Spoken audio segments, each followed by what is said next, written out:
today I have built the perfect card for UFC 331. I have built this not as like a dream matchup card, but something I think the UFC would realistically do. So let's get into it.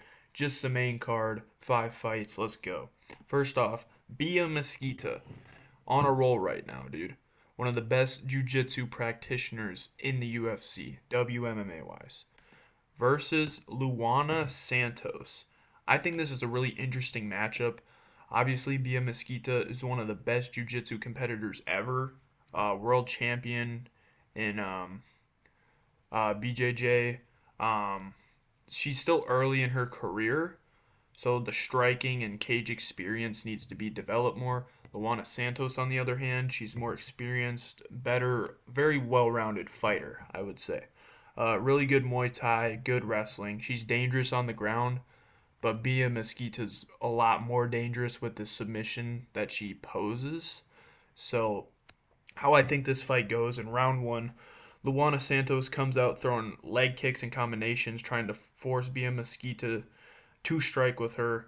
I think Bia Mesquita would try to close the distance, clinch, drag the fight to the mat. Um, and then if she does, she gets top position. And I think at that point, Luana Santos gets in trouble.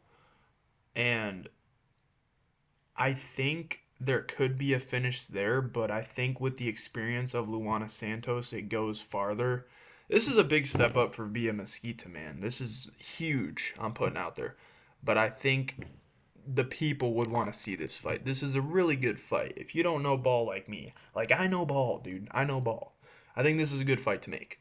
Um, so I think it goes through the first round, and I think the edge goes to Luana Santos. Bia Mesquita might get her down towards the end. I think Luana Santos is going to wear her out in the first, but I think this is where the danger starts. This is where experience comes into play for Luana Santos. I think she can start timing the entries with knees and elbows. Um, I think Bia Mesquita's she's dangerous in every fight, dude. She like this jujitsu of hers is no joke. I can't express it enough. The jujitsu is crazy from Bia Mesquita. And one mistake on the ground from Luana Santos, it's game over. So I think by the second round, Luana Santos takes over and just starts piecing her up. Every time Bia Mesquita comes in for a takedown, she throws a knee, and that takes Bia Mesquita away from that danger of being taken down. And then by round three, I think Luana Santos is ahead in the fight. If she can just defend the takedowns and make Bia Mesquita uncomfortable, that's all she's got to do to win this fight. The submission, this stroke, holy shit. The submission threat from Bia Mesquita, it's not gonna go away, dude. Even if she's losing the fight, she could be down 2-0. She could still submit you there. Um, but I think Luana Santos will get it done in the end. I think this is a good fight to make for UFC 331. This is probably going to be announced tomorrow. Not saying my fight specifically, but during the UFC Abu Dhabi card, I think that's when they're going to announce it. Main card at least. So I'd favor Luana Santos 29-28 decision just from experience, and I think this is what Bia Mesquita needs is this experience. So I'm taking Luana Santos in this fight. Next up, I'm putting Joe Bodybags Piper against Kyle Bohio. Good fight. Kyle Bahio's fight IQ is great. He's one of the smartest UFC fighters, whether you want to admit that or not. Um, good wrestling. He's another guy. He's really well rounded. If he's got to control this fight. He's got to be smart with what he does because Joe Piper's got the knockout power. He does have some wrestling too. Like Joe Piper's not a slacker on the ground, but I think Kyle Bahio is better everywhere. But that heavy overhand punch from Joe Piper will end it immediately. So Kyle's got to use that fight IQ to his advantage. Oof. Um, so I think this plays out. I think Joe Piper comes out fast, looking for pressure. He's going to try to find the knockout immediately because as the fight goes on, I think Kyle's going to get better and better and better. Um, I think Kyle stays patient, circles away from Piper, use the jab, use the calf kick. Calf kicks change the game, guys. People forget, dude. Um, He's gonna mix in the clinch work. He's gonna do everything to make Joe Pyfer uncomfortable. He's not just gonna box with him. He's gonna use all of his weapons if he's smart. But I think in the first round, I think Joe Pyfer takes it. I think he lands one good shot that really rocks Kyle, and then Joe Pyfer takes round one. But then I think round two, Kyle takes over, gets a takedown, makes Joe Pyfer carry the weight, a little ground and pound here and there, elbows, makes him uncomfortable. I think there can be some transitions in there. Maybe Joe Pyfer takes the back at one point because Joe Pyfer's really good at scrambling. And I think second round would go to Kyle, and then in the third, if it goes to the third, I could see Kyle getting a TKO in the second. I don't see a Joe Pyfer win here. Like this guy just fought Adesanya, but people are talking like Adesanya, like he's still 18-0, like he was years ago. Adesanya has lost since he lost to or no, it's since he beat Pereira that last time. He's been since he lost to Strickland. It's just he hasn't won since. Like Adesanya is not the best win right now. Adesanya is on the biggest downfall I've ever seen. Um, but that still was a good win. Adesanya is a legend, dude. You can't knock that from Joe Pyfer. Not to take anything away from him, but Adesanya is not the best win. But then in round three, I think this is where cardio comes into play. Joe Pyfer's got some good cardio, but like I said, dude, Kyle's fight IQ, he's going to frustrate Joe. He's going to kick. He's going to jab the body, keep it at range. If he just stays disciplined defensively, mix in the takedown. Like, Kyle wasn't shooting takedowns against Mavov. I don't know. He was, but they weren't good. Kyle did not look like himself in that fight. He needs a bounce back win, and I think Joe Pyfer's that guy that he can bounce back from. So I'd take Kyle Bahio here by unanimous decision, 29-28. Um, but yeah, he can't knock Joe Pyfer, dude. He's got that one punch knockout power. Um, so that's how I think that fight would go. Next up, I'm putting John Silva. Get this guy back in the octagon, man. He just got done surfing on Arnold Allen's back. Get him back in the octagon, dude. Putting John Silva against Lerone Murphy. Holy crap. Did I cook or what here? Okay, John Silva, explosive as hell, dude. Emotional as hell as well. This is why he needs to work on that. He's still young. Let's get some of that Kyle Bahio fight IQ in you, and you can be a champion. I still think I said months ago, I was like, this dude can be champion. Before he fought Diego Lopez, I'm like, this guy is the next champion. He's had a few minor setbacks, but this dude can still become champion. Um, John Silva is so explosive. The forward pressure is great. He's got that killer instinct in him. The knees, the body shots, and he's willing to take risks to get that finish. Lerone Murphy, I think, is a little more composed. Um, and he looked, so I just thought Lerone Murphy, he's up in the ring. This dude's not shit. That's what I'm thinking, right? But that fight he put up against Evloev, he worked his ass off. He looked phenomenal in that fight. Even though he lost, he looked great. But Lerone Murphy, dude, great boxing, very sharp, good counters, good takedown defense.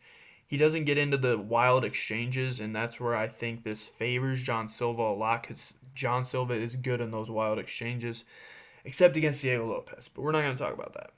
So I think John Silva, he takes the center immediately. He's going to pressure Lerone Murphy, force the exchanges. I think Lerone Murphy's going to try to shoot a takedown. I don't think he gets it. And if he does, I think John Silva tries to look for a submission, doesn't get it. Little exchanges on the ground. I think some calf kicks from Silva would be good. A late hook in the round probably gets it done for Silva. Then in round two, this is where I would take Lerone Murphy. I think he stays away from him in this round. I think John Silva takes a little break. He takes a breather. Because he's probably going to try, if he's going to land a good, hard, heavy shot in that first round, try to go for the finish. Lerone Murphy's durable, guys. He is. So I'd say Lerone Murphy in the second round. And then by the third round, this is where it's over. I think John Silva just takes over the whole fight. He's going to get range. He's going to start piecing him up. He's going to get him against the cage, throw some knees, use that power, and look for the finish. And I think eventually gets the finish. I think this would be an absolute war between these guys, a fight I am really looking forward to if they do make it. I really hope they do, but we'll see. So I'd have John Silva by round 3 TKO. Next up, some people might not like this, but I'm putting Charles Oliveira as the co-main event, and he's going to face Arman Tsarukyan. Now, my process of thinking here. So, the co-main event for this, right? And you'll see the main event in a minute. But I'm putting this here because I think what they're gonna people have been talking about Van and Pantoja as the co-main event, whatever. What I think they're gonna do, I think they're gonna make us happy because they've put on some bangers this year. They really have. To give props to UFC. Um, but I think they're gonna do Van Pantoja for the co-main and then bring Big Tom and Cyril Gahn. Maybe not. I don't know. But I think they're gonna wait a little bit longer to do Pantoja and Vaughn for later in October probably. But I would love to see Cyril Gahn and Tom Aspinall for the main event of that card. I don't know if Cyril Gahn is gonna be available by that time because he just fought last month.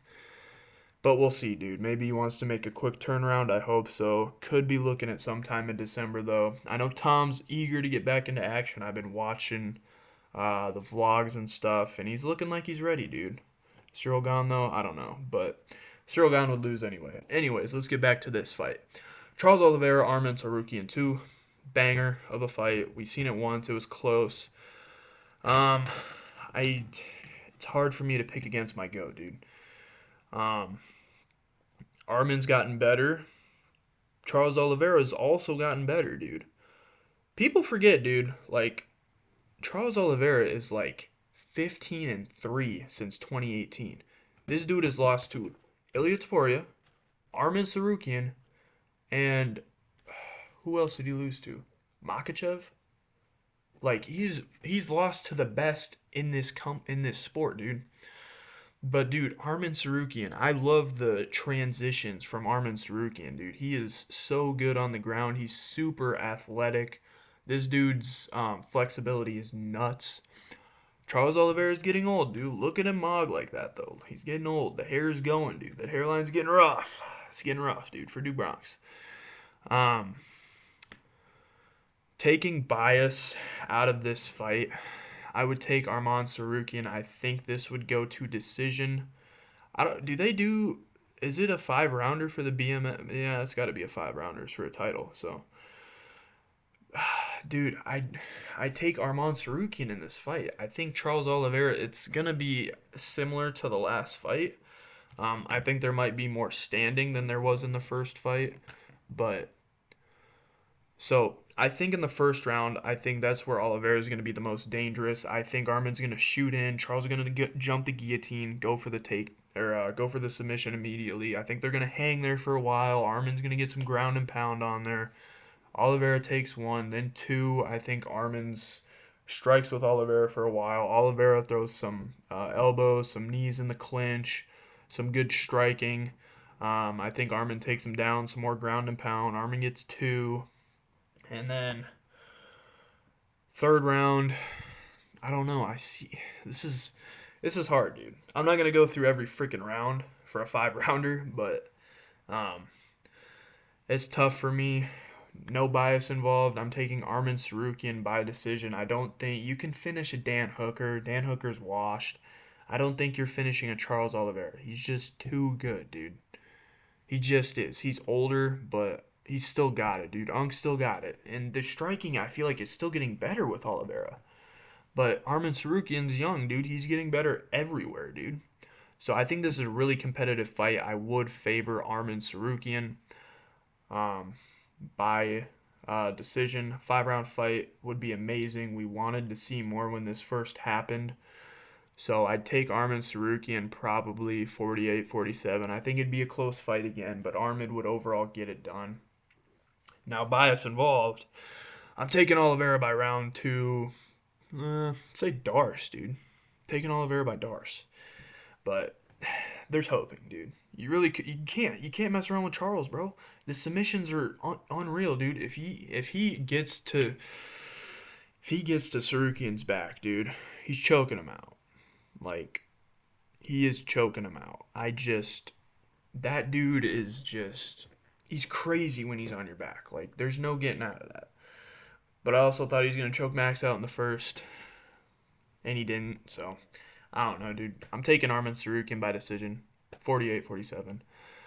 For the main event, Alexander Volkanovski should face John Silva. Just kidding. Movsar Evloev. Been waiting for Volk to come back. It could be the end for him. Fight wise, I think Volk wins this, but he might retire after this fight. I think Volk needs this fight for his legacy because you fought Diego Lopez twice now, and that kind of like, oh, you fought the same. You know how people are with legacy, dude. You know how they are. So I think Volkanovski needs this fight. This is the fight to make. They're going to make it, and I think they're going to make this for 331. I really do. Volk just got a call, or yeah, Volk just called Roofy, and they're striking together. They're throwing some pads around, so I'm guessing that means he's got something coming up soon. So, um, I like this fight a lot. Volkanovski's just so well-rounded, dude. Um, the way Movsar fought in his last fight, like he's getting pieced up by Lerone Murphy. Lerone Murphy's no slouch, but the difference between Lerone Murphy and Volkanovski is fucking huge, bro. It's huge. Volkanovski, the calf kicks, the striking, the defensive grappling from Volkanovski. Um, so what I think happens in this fight is Evloev, I think, finds a takedown in the first. I know Volk is really good with his takedown defense and his takedown offense. But I do think Movsar can get him down in the first, but I think it's going to be a struggle for him. Volk is going to put up a rough fight for Movsar in the first round. And I do think Movsar takes the first round and people start going, oh no, are we seeing the end of Volkanovski? No, we're not. We're not. Maybe his last fight, but dude, he's going to win this. He's going to come back in the second. He's going to start piecing him up. He's going to use his takedown defense. He's going to use the calf kicks. He's going to strike with him. And he's going to make him uncomfortable, dude. Um, I don't see a Volkanovski finish here. Maybe later in the rounds. Depends how much Movsar wants to shoot. I feel like it's going to get to a point, though, where Movsar's not going to be getting what he wants. And he just chooses to stand with Volk. Maybe thinks, dude's an old man. I can knock this guy out. So that's what I think is going to happen. I think it's going to go to decision, and I think it's going to be a 49-46 decision win for Volkanovski. And then I think he's going to retire. But I said that last time, and the time before, and the time before, so what the hell do I? He's probably not going to retire, dude. He's probably going to retire in Australia. But, yeah, I like this matchup for Volk. I don't see a world where Movsar wins this. Um, yeah, dude. Volkanovski he's just better, well-rounded. Mofsar's he's decent, but we know Volkanovski, dude. This guy he's built different. So I'm taking Volkanovski 49-46 decision. Those are the fights to make for UFC 331. Hopefully, I got a few of them right for tomorrow because I'm pretty sure they're gonna announce them tomorrow. Hopefully, but we'll see. I feel like this one is a no-brainer to put on 331. And I also think the Oliveira Sarukian's, like, you got to put that on 331 too, but I don't know. We'll see tomorrow, dude. See you tomorrow. Hopefully I got a few right. Thanks for watching. Goodbye.